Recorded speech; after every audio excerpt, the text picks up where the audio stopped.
Hey guys, welcome back to Velocity Raptors. இன்னைக்கு நம்ம 11th standard physics first lessonல error analysis னா என்னன்னு பார்க்க போறோம். இதுக்கு முன்னாடி வீடியோல நம்ம errors in measurement, அதாவது நம்ம மெஷர் பண்ணும்போது எந்த டைப் ஆஃப் எரர்லாம் அக்கர் ஆகலாம் அப்படினு பார்த்தோம். இன்னைக்கு நம்ம எரரை வந்து நம்ம அனலைஸ் பண்ண போறோம். ஓகே. So இந்த error analysisல நமக்கு 4 ways of error analyzing இருக்கு. அதாவது absolute error, second mean absolute error, relative error and percentage error. Okay. So first absolute error. இதுக்கு முன்னாடி error அப்படினாலுமே நமக்கு ஒரு true value இருக்கும். அதாவது நம்ம அந்த ஆப்ஜெக்ட்டோட ஒரிஜினல் வேல்யூ, அந்த ஆப்ஜெக்ட்டோட weight அப்படினா அந்த ஆப்ஜெக்ட்டோட original weight, true weight. Okay. So இதுதான் வந்து நம்ம ட்ரூ வேல்யூன்னு சொல்லுவோம். ஸோ நம்ம மெஷர்டு வேல்யூஸ் அப்படின்னும் போது அந்த ஆப்ஜெக்டை நம்ம மெஷர் பண்ணும்போது நமக்கு கிடைக்கக்கூடிய அந்த வேல்யூஸை தான் நம்ம மெஷர்டு வேல்யூஸ்ன்னு சொல்லுவோம். ஸோ அப்சல்யூட் எரர் கண்டுபிடிக்கிறதுக்கு there is a formula. என்ன அப்படின்னா it is modulus of true value minus measured value. So அந்த ஆப்ஜெக்டோட ட்ரூ வேல்யூ, அதாவது அந்த ஒரிஜினல் வேல்யூலேருந்து நம்ம மெஷர் பண்ணக்கூடிய அந்த வேல்யூஸை மைனஸ் பண்ணோம் அப்படின்னா இன் மாடுலஸ் நம்ம மைனஸ் பண்ணோம் அப்படின்னா நமக்கு அப்சல்யூட் எரர் என்ன இருக்குது, நம்ம எடுத்த அந்த பர்டிகுலர் மெஷர்டு வேல்யூவில் எவ்வளோ அப்சல்யூட் எரர் இருக்குதுன்னு நம்ம கண்டுபிடிச்சிடலாம் for one measured values. Okay.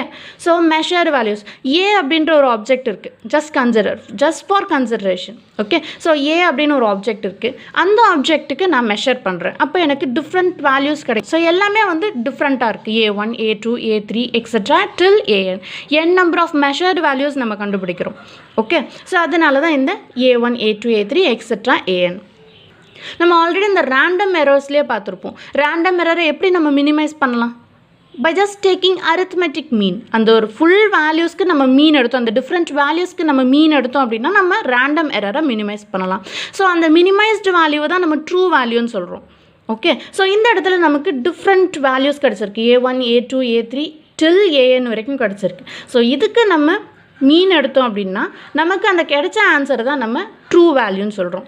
Okay. So A1 + A2 + etcetera till AN divided by N. now arithmetic mean is equal to, இந்த n நான் வெளியில் எடுத்துட்டேன் காமனாக, ஏன்னா எல்லாத்துக்குமே n காமனாக இருக்கு இல்லையா. ஸோ அதனால் n நான் 1/n வெளியில் எடுத்துட்டேன். summation I = 1 till n AI. So I = 1 போட்டால் நமக்கு A1 வந்துடும், I = 2 போட்டோம்னா நமக்கு A2ன்னு வந்துடும். அதனால தான் இதை இந்த ஃபார்மேட்டில் எழுதணும். ஸோ இந்த வேல்யூ தான் ட்ரூ வேல்யூன்னு சொல்கிறோம். ஓகே. ஸோ நம்ம ட்ரூ வேல்யூ கண்டுபிடிச்சாச்சு, நம்ம ஆல்ரெடி வேல்யூஸ் மெஷர் பண்ணி வச்சுருக்கோம். So this is are true value and measured values A is equal to A1, A2 நம்ம ஆல்ரெடி மெஷர்டு வேல்யூஸ் தான் கண்டுபிடிச்சாச்சு. நம்மளோட ஃபார்முலா என்ன? True value minus measured value. இது ரெண்டுமே நமக்கு கிடச்சிருச்சு. இப்போது இது ரெண்டுத்தையும் நம்ம இந்த ஃபார்முலாவில் சப்ஸ்டியூட் பண்ணலாமா? ஸோ del A1 அப்படின்றது தான் இந்த அப்சல்யூட் எரரோட நோட்டேஷன். Okay. So modulus of del AN is equal to modulus of AM அப்படின்றது நமக்கு கிடைச்ச ட்ரூ வேல்யூ மைனஸ் A1 அப்படின்றது இந்த மெஷர்டு வேல்யூ. ஒரு மெஷர்டு வேல்யூலையும் நமக்கு எரர் எவ்வளோ இருக்குது அப்படின்றத இந்த அப்சல்யூட் எரர் மூலமாக நம்ம தெரிஞ்சுப்போம். Okay. So modulus of AM minus A1. So இதுதான் del A1ஓட value. So del A2 is equal to modulus of AM minus A2. இதில் கிடைக்கிற ஆன்சர் தான் A2 அப்படின்ற அந்த ஒரு மெஷர்மெண்ட்டில் இருக்கக்கூடிய error. Okay. So till AN நம்ம இதை பண்ணிடுறோம். ஸோ நெக்ஸ்ட் என்ன இருக்குது அப்படின்னா மீன் அப்சல்யூட் எரர். ஸோ இந்த நேம் பார்த்தாலுமே என்ன தெரியுது? அப்சல்யூட் எரர் இப்போ தான் நம்ம கண்டுபிடிச்சோம். மீன்னா என்ன? ஜஸ்ட் எவ்வளோ நம்பர் ஆஃப் டேர்ம்ஸ் இருக்கோ அதை சம் பண்ணிவிட்டு டிவைடட் பை அந்த நம்பர் ஆஃப் டேர்ம்ஸ், அதுதான் நம்ம மீன்னு சொல்லுவோம். ஸோ மீன் அப்சல்யூட் எரர் அப்படின்னும் போது இந்த அப்சல்யூட் எரரில் கிடைச்ச அந்த ஆன்சருக்கு நம்ம மீன் எடுக்க போகிறோம். அப்போது நம்ம மெஷர்டு வேல்யூஸ் ஒன்றுத்துலேயும் நம்ம ஃபைண்ட் அவுட் பண்ண அந்த எரரை நம்ம மீன் பண்ண போகிறோம். நமக்கு total amount of error true வேல்யூலேருந்து நமக்கு மெஷர்டு வேல்யூஸுக்கு எவ்வளோ இருக்குது அப்படின்றத கண்டுபிடிச்சிடலாம். So del AM is equal to modulus of del A1 + modulus of del A2 + etcetera till AN divided by the number of terms. Okay. So del AM mean absolute error is equal to 1/n காமனாக எடுத்தாச்சு. summation I = 1 to n modulus of del AI. So இதுதான் வந்து நமக்கு mean absolute error. So next என்ன இருக்குது அப்படின்னா relative error. Relative எரரில் நம்ம என்ன பண்ணுவோம் அப்படின்னா நமக்கு கிடைச்ச அந்த ட்ரூ வேல்யூவையும் இந்த மீன் அப்சல்யூட் எரரையும் நம்ம வந்து ரிலேட் பண்ண போகிறோம். So relative error is equal to mean absolute error divided by mean value. So mean absolute error அப்படின்றது என்ன? இந்த value. Mean absolute error divided by mean value. அதாவது இந்த true value. So true valueல இருந்து நமக்கு எவ்வளோ amount of error present ஆயிருக்கு டோட்டலாக அதை கண்டுபிடிக்கிறதுக்கு தான் இந்த relative error. So del AM divided by AM. So இதுதான் வந்து relative errorனு சொல்கிறாங்க. Next percentage error and last type of analysis இதுதான் percentage error. Percentage error எதுக்கு இருக்குது அப்படின்னா இப்போ 100% இருக்குது அப்படின்னா அந்த 100%ல் நமக்கு எவ்வளோ % error இருக்குது? 5% எரர் இருக்கலாம், இல்லைனா 3% எரர் இருக்கலாம். ஸோ அந்த மாதிரி நமக்கு கிடைச்ச அந்த வேல்யூவில், நமக்கு கிடைச்ச அந்த ட்ரூ வேல்யூவில் எவ்வளோ பர்சன்டேஜ் ஆஃப் எரர் நமக்கு ப்ரெசென்ட் ஆயிருக்கு அப்படின்றத கண்டுபிடிக்கிறதுக்கு தான் இந்த percentage error. So percentage error is equal to del AM divided by AM into 100%. நமக்கு வரக்கூடிய ஆன்சர் தான் total amount of error in பர்சன்டேஜில் நம்ம சொல்கிறோம், எக்ஸ்ப்ரெஸ் பண்ணுறோம். ஓகே, ஸோ இதில் ஏதாவது டவுட்ஸ் இருந்தாலுமே இப்போ நம்ம ஒரு எக்ஸாம்பிளை வச்சு டிஸ்கஸ் பண்ணும்போது எல்லா டவுட்ஸுமே கிளியர் ஆகிடும் உங்களுக்கு. ஓகே, ஸோ நம்ம ஜஸ்ட் இந்த எக்ஸாம்பிள் 1.4 என்னன்னு பார்த்துட்டாலுமே நமக்கு எரர் அனாலிசிஸ் இன்னும் தெளிவாக புரிஞ்சிடும். ஓகே, ஸோ நமக்கு டைம் பீரியட் ஆஃப் ஆசிலேஷன், ஒரு சிம்பிள் பெண்டிலமோட டைம் பீரியட் ஆஃப் ஆசிலேஷன்ஸ் கொடுத்துருக்காங்க, 5 ரீடிங்ஸ் கொடுத்துருக்காங்க, 2.63, 2.56, 2.42, 2.71 அண்ட் 2.80 செகண்ட்ஸ். ஸோ இந்த 5 வேல்யூமே நமக்கு மெஷர்டு வேல்யூஸ். நம்ம எடுத்த நம்ம அந்த ஆசிலேட் பண்ண விட்டுட்டு நம்ம எடுத்த அந்த மெஷர்டு வேல்யூஸ்.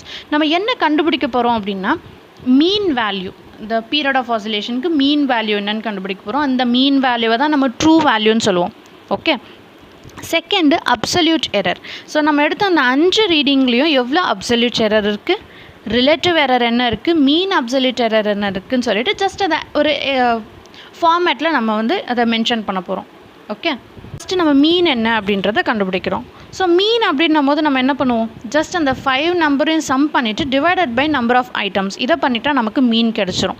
ஓகே, ஸோ இந்த values T1, T2 up to T5 இதெல்லாம் வந்து நமக்கு மெஷர்டு வேல்யூஸ். நம்ம எடுத்த அந்த மெஷர்டு வேல்யூஸ் இதை நம்ம மீன் பண்ணிட்டோம், மீன் எடுத்தோம் இதுக்கு அப்படின்னா நமக்கு ட்ரூ வேல்யூன்னு ஒன்று கிடச்சிரும். அதாவது 2.63 + 2.56 + 2.42 + 2.71 + 2.80 டிவைடட் பை 5. ஸோ நமக்கு வந்து 2.62 செகண்ட்ஸ்னு ஒரு ஆன்சர் கிடைக்குது, ரவுண்ட் ஆஃப் பண்ண ஆன்சர். ஸோ இதை தான் நம்ம ட்ரூ வேல்யூன்னு சொல்கிறோம். அந்த T1 to T2 T5 இதை வந்து நம்ம மெஷர்டு வேல்யூஸ்ன்னு சொல்கிறோம். ஓகே, ஸோ அப்சல்யூட் எரர் எதுக்கு கண்டுபிடிக்கிறோம் அப்படின்னா நம்ம எடுத்த அந்த ஒரு மெஷர்டு வேல்யூவ்லையும் எவ்வளோ அமௌண்ட் ஆஃப் எரர் ப்ரெசென்ட் ஆயிருக்கு அப்படின்றதுக்கு தான் இந்த அப்சல்யூட் எரர். ஸோ அதுக்கு நமக்கு ஒரு ஃபார்முலா தெரியும் இல்லையா, modulus of mean value minus, அதாவது அந்த true value minus that measured value. So இதை நம்ம கால்குலேட் பண்ணோம் அப்படின்னாலுமே நமக்கு ஒரு ஆன்சர் கிடைக்கும். ஸோ மாடுலஸ் ஆஃப் 2.62 மைனஸ் 2.63 இதுக்கு நமக்கு கிடைச்ச ஆன்சர் என்னென்னா 0.01 செகண்ட். ஸோ நம்ம எடுத்த அந்த ஃபர்ஸ்ட் மெஷர்டு வேல்யூவில் 0.01 செகண்ட் ஆஃப் எரர் இருக்குது நமக்கு. ஓகே, ஸோ அதுக்கு தான் வந்து நம்ம அப்சல்யூட் எரர் மெயினாக கண்டுபிடிக்கிறது. இதே மாதிரி நம்ம second measured value, third measured value till 5, அதாவது 5th மெஷர்டு வேல்யூ வரைக்கும் நம்ம அப்சல்யூட் எரர் என்ன அப்படின்றத கண்டுபிடிக்கலாம். ஓகே, ஸோ நெக்ஸ்ட் என்ன கண்டுபிடிக்க போகிறோம் அப்படின்னா மீன் அப்சல்யூட் எரர். இந்த அப்சல்யூட் எரருக்கு நம்ம மீன் பண்ண போகிறோம். அதாவது நம்ம எடுத்த அந்த டோட்டல் மெஷர்டு வேல்யூஸ், நமக்கு 5 வேல்யூஸ் இருக்கு இல்லையா, அந்த 5 வேல்யூஸும் சேர்த்து நமக்கு டோட்டலாக எவ்வளோ அமௌண்ட் ஆஃப் எரர் ப்ரெசென்ட் ஆயிருக்கு அப்படின்றது தான் இந்த மீன் அப்சல்யூட் எரர்லேருந்து நம்ம கண்டுபிடிக்க போகிறது. ஓகே, ஸோ 0.01 + 0.06 + 0.20 எல்லாமே இந்த அப்சல்யூட் எரரில் நமக்கு கிடைச்ச வேல்யூஸ் டிவைடட் பை 5. ஸோ இதை நம்ம ரவுண்ட் ஆஃப் பண்ணோம் அப்படின்னா கடைசியாக நமக்கு கிடைக்கக்கூடிய ஆன்சர் என்ன அப்படின்னா 0.11 செகண்ட். ஓகே, ஸோ நெக்ஸ்ட்டு நம்ம என்ன பண்ண போகிறோம் அப்படின்னா ரிலேட்டிவ் எரர். அதாவது இந்த ட்ரூ வேல்யூக்கும் இந்த மீன் அப்சல்யூட் எரர், அதாவது டோட்டல் அமௌண்ட் ஆஃப் எரர் அதுக்கும் இருக்கக்கூடிய அந்த relation. Okay, so del TM அப்படின்றது இப்போ நம்ம கண்டுபிடிச்ச அந்த மீன் அப்சல்யூட் எரர் அது, அப்புறம் TM அப்படின்றது நம்ம கண்டுபிடிச்ச அந்த true value, mean value. Okay, so இது ரெண்டுத்தையும் நம்ம டிவைட் பண்ணோம் அப்படின்னா எனக்கு அந்த டோட்டல் அமௌண்ட் ஆஃப் ட்ரூ வேல்யூலேருந்து டோட்டலாக எனக்கு எவ்வளோ அமௌண்ட் ஆஃப் எரர் வந்து எனக்கு ப்ரெசென்ட் ஆயிருக்கு அப்படின்றத நம்ம பார்த்துடலாம். Okay, so 0.11 divided by 2.62. So நமக்கு கிடைச்ச ஆன்சர் என்ன அப்படின்னா 0.04. ஸோ நெக்ஸ்ட் என்ன பண்ண போகிறோம் அப்படின்னா பர்சன்டேஜ் எரர் கண்டுபிடிக்க போகிறோம். டோட்டலாக வந்து எனக்கு 100% இருக்குது அப்படின்னா அதில் எவ்வளோ அமௌண்ட், எவ்வளோ % ஆஃப் எரர் வந்து எனக்கு ப்ரெசென்ட் ஆயிருக்கு அப்படின்ட்டு ஜஸ்ட் நம்ம கால்குலேட் பண்ண போகிறோம் with help of this percentage error. Okay. So relative எரரில் கிடைச்ச ஆன்சரோட இன்ட்டு 100% நம்ம பண்ணோம் அப்படின்னா எனக்கு 4%ன்னு ஒரு ஆன்சர் கிடைக்குது. ஸோ டோட்டலாக நமக்கு 100% இருக்குது அப்படின்னா ஒரு ட்ரூ வேல்யூ, அதில் நம்ம எடுத்த மெஷர்டு வேல்யூஸில் 4% ஆஃப் எரர் வந்து நமக்கு ப்ரெசென்ட் ஆயிருக்கு. ஸோ இதை தான் வந்து இந்த பர்சன்டேஜ் எரரில் நம்ம ஃபைண்ட் அவுட் பண்ணுறோம். ஓகே. ஸோ இதை ஜஸ்ட் ஒரு எக்ஸ்ப்ரெஷனில் எக்ஸ்ப்ரெஸ் பண்ணணும் அப்படின்னா time period of simple pendulum true value நமக்கு என்ன கிடைச்சது 2.62 செகண்ட்ஸ் ப்ளஸ் ஆர் மைனஸ் நமக்கு கிடைச்ச அந்த அப்சல்யூட் எரர் என்ன மீன் அப்சல்யூட் எரர் 0.11 செகண்ட், அவ்வளோதான். So true value is 2.62 and அந்த ட்ரூ வேல்யூவில் எனக்கு ப்ளஸ் 0.11 எரர் இருக்கலாம், இல்லைனா மைனஸ் 0.11 இருக்கலாம். ஸோ இதுதான் வந்து அந்த 0.11 அப்படின்றது தான் வந்து எனக்கு ட்ரூ வேல்யூவில் ப்ரெசென்ட்டாக இருக்கக்கூடிய எரர் டோட்டலாக. All about error analysis.